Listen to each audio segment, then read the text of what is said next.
kena ayat dunia dah hari ni dia tertarik di. Sebab tu kalau tak pagar dengan agama kata tak berasa malu, hati tak berasa takut, kata pergi sungguh. Cabai paling kurang walaupun tak takut kokong ada malu apa dah. Malu ni besar juga malu. Nak kita boleh dia malu. Takut tak ada takut mana tapi malu. Tak apa dah. Sebab itulah Nabi SAW satu kali dia lalu dia ada seorang tuk mulu duk pukul hamba dia. Dia kita tanya, mula atas buat apa dia? Pukul apa dia? Ni malu. Dia dah marah betul malu. Seorang tu malu tak ni malu.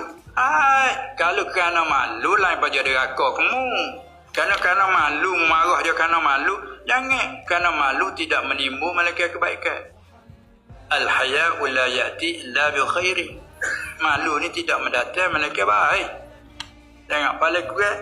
Takut tak ada takut. Mana kau tu pukul dah tapi malu nak kita lihat. Tak jadi kira kerana malu. Ini penuh, tak saya malu lah.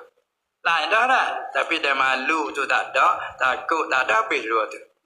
Kau dunia lain ni hajat tak malu. Ajar tak malu. Cara orang tua dulu walaupun jahil tapi malu. Tak. Malu. Itulah di antaranya.